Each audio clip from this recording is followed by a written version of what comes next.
Hi everyone, what a great win on Saturday for the 2-1. It's hi out to all the new subscribers. We've got to give them a shout out, in particular a lot of South Americans, Paraguayans and Americans who have recently followed us on YouTube. Thank you very much.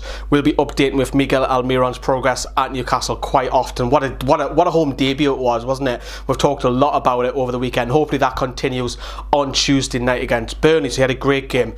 Now we're going to look back at the goals. We'll also switch to the other end of the world. We'll hear from Chris from Australia on his take as well, because he was up at daft o'clock, stupid o'clock, watching the game as well. And it was just a great weekend. It's a must win, and we're seeing Southampton get beat today as well, which also helps us out as well. So looking at the league table, as you can see on screen, we are 4 points clear. It looks a lot more rosy. If we can go and beat Burnley, that'll be absolutely fantastic, but the worst case scenario is you do not want to get beat.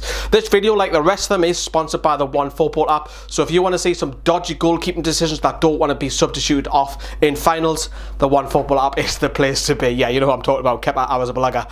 Yeah, we've all seen that tonight, haven't we? But the OneFootball app is all the latest news on there. If you want to tailor-make the app, you can tailor-make it around your club, including the MLS. So let's take a look at the goals. Now, because of copyright, we can't show moving images, and the goals are very, very similar. Let's take a look at the first one. So it's a long ball, and it's a tactic that we used a couple of times from Florian Lejeune.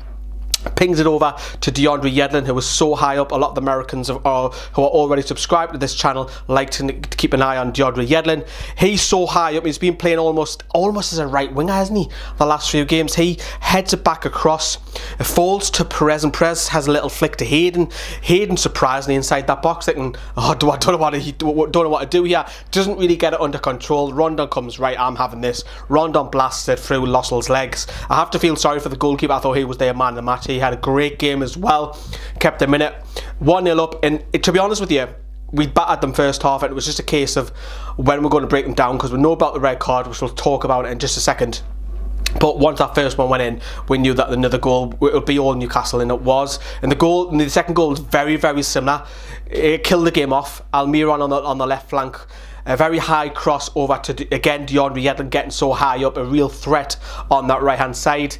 It comes across, Perez is involved, and it finishes, Rondon's involved, Perez, it is almost identical in it, and Perez fires the bottom left. Loss will kind of do nothing about it. It's 2-0 Newcastle. Perez goes off celebrating. It's game over. So that was the goals. We'll switch to Chris in a second, but I just want to talk about that red card. Disgraceful one. It was a blatant red card. We're all seeing it inside the stadium. We didn't need the replay for Almiron's break, and well, I think it's probably a bad touch by Almiron, to be fair, but Tommy Smith comes flying in, takes him out. You can see on the graphic picture there, he studs up into his leg, and you went rolling around.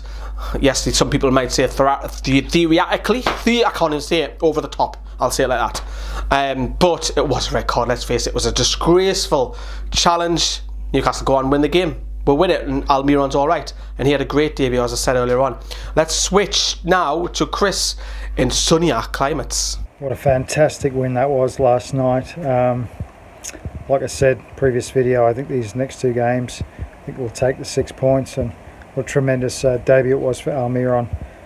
We'll probably get slated on this video, but he sort of reminded me of a young Michael Owen when he was put in on goal, and he was so unlucky to hit the post. But yeah, this wing-back system is really working, isn't it? And even though they were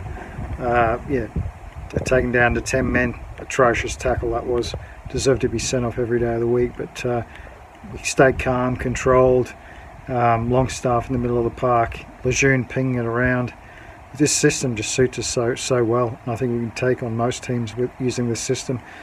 I think yeah, the team's going to pick itself for the next few games, barring injury, and I don't think there's much of a way back for any of the biggest stars like Dummett and Shelby, and even Diame. He wasn't even on the team shoot today, and even Key. I just can't see where these guys are going to get a game in the next 10 or 12 games, barring injuries. So that was Chris, our man, our presenter from Australia. Now, that is it. We're going to switch the attention to Burnley. We've only got the one preview because it's really, really quick. It's on Tuesday, and we're going to see a little bit of the fan cams, which we haven't put out yet, talking about the Burnley game. So that's tomorrow, so keep an eye out for that as well. And of course, if you want to get more news, we've got the website, newcastlefanstv.com, where there's loads of articles, a little bit about ourselves, the Facebook page, which keeps you up to date, all the admins there, Kyle, Mark and Paul and myself, batter that. We've got the Twitter page, we've got the Instagram as well for all your photos and videos.